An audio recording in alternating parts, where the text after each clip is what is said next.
Hey everybody, Tayson, Rockefeller, Teton Valley Realty. I'm here at the Northern Lights subdivision in Tetonia, Idaho, courtesy Coldwell Banker Mountain Properties.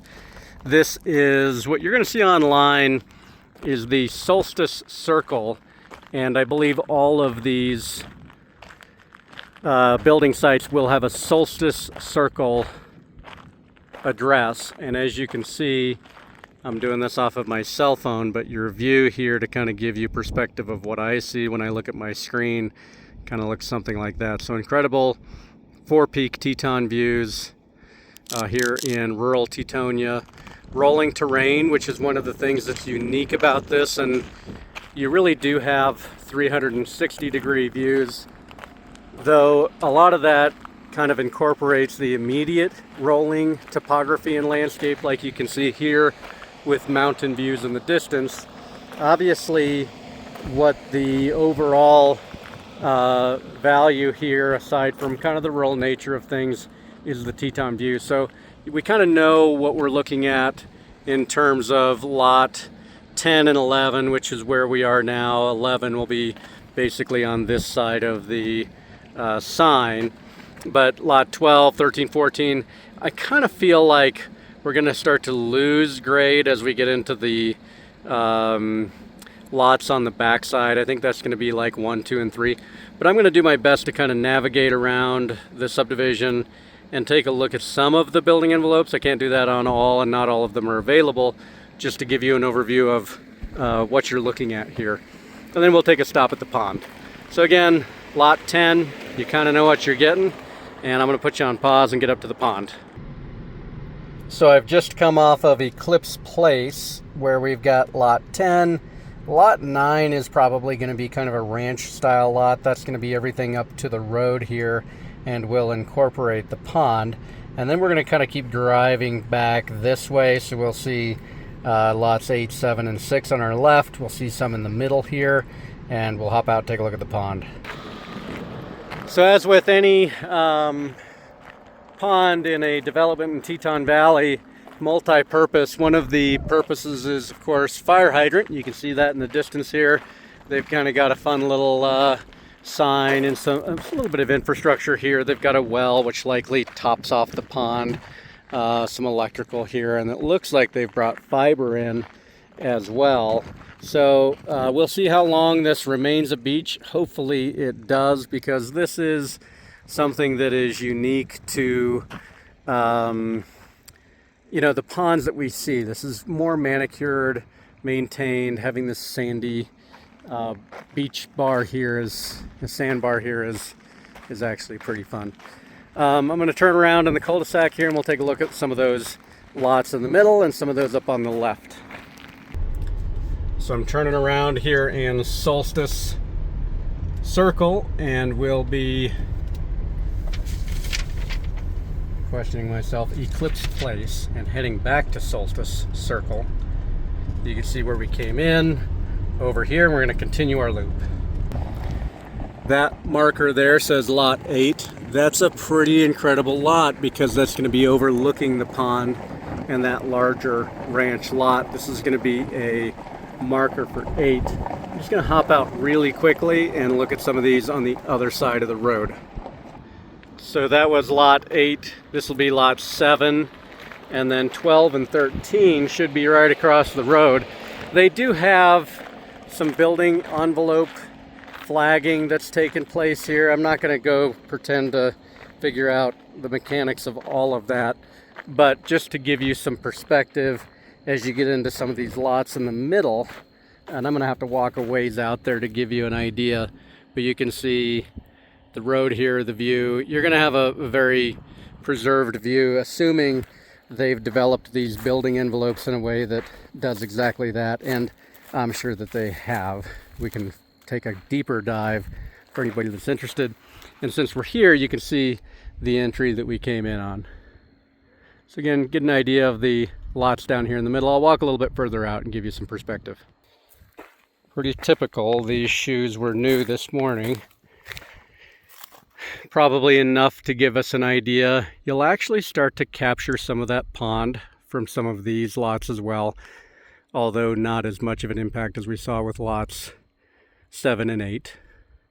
There is a home on a large portion of that bench, which drops off to kind of a marshy wetland willow plain through there. And so fairly preserved here. Again, the subdivision goes all the way down to the county road here with that smaller lot here and then kind of that ranch lot that I mentioned in the distance. Back to the car and we'll keep going. Okay, kind of back where we started. This is where I walked out in the field with my new shoes. So continuing on, we're passing lot 7 on our left. That'll transition into lot 8. I kind of like the way they've done this because as we look at the plat map, you know, we're driving this way.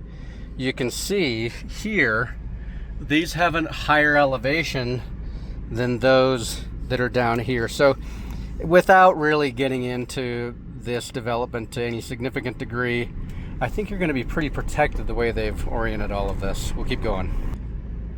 I think this is a good place to stop. Lot 5, and you can see what I mean where things really fall off down on lots 2, 3, 4.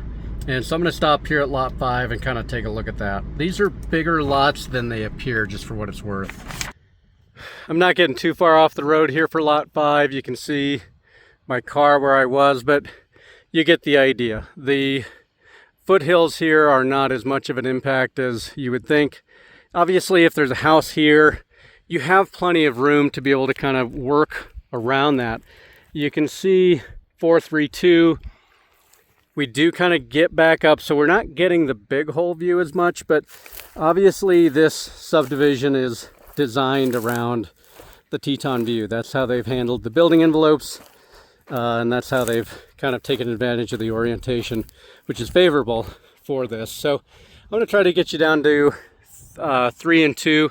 Those will start to be impacted by this, but keep in mind the road is always a great way to take advantage of preserved views. We'll see how that plays into effect.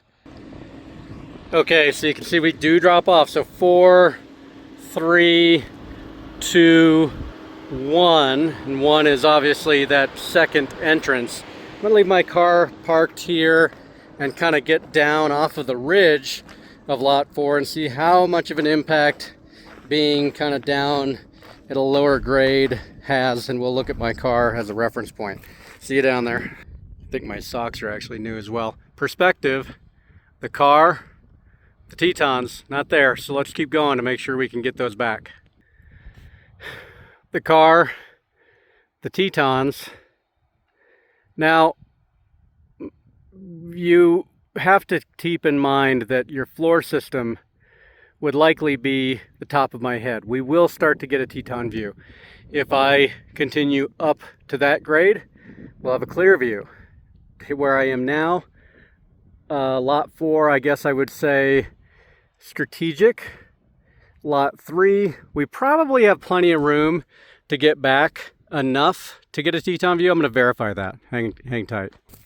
Just perspective, as I'm walking over to lot 4, we can't build here because we've got county setbacks, and I think, if I'm not mistaken, this is probably the corner of lot 3 and 4. It's not labeled, but we've got a setback from both sides. So keep that in mind. We can't automatically build right on the back property line for obvious reasons. But I'm going to hop up on this road and get us back over to lot 3, and you'll see what I mean about being less concerned with that. As expected here with lot 3, we are back in business, and actually pretty cool views of Mount Moran and some of the other peaks here in the Teton range. Kind of a unique farm view you really don't get throughout most of the valley. So lot 3 should be in pretty good shape now. I see a flag up here. If you imagine a home being constructed here, we have plenty of room to be strategic, but you have to keep that in mind. I'm going to walk down towards lot 2 just to make sure that there's nothing unexpected with the sight lines. As expected, I think we're going to be just fine. I think that's going to be our lot marker for lot number 2. Great views. Kind of the same down range view. Now you do have a lot here. Lot number 1, you can see here is the lot marker, so you'll have a view kind of impacting that down the road, which would make lot 1 a good contender as well. Again, Tayson Rockefeller, Teton Valley Realty here at the Northern Lights subdivision. If I can help you, 208-709-1333. Tayson at TetonValleyRealty.com. Thanks for watching.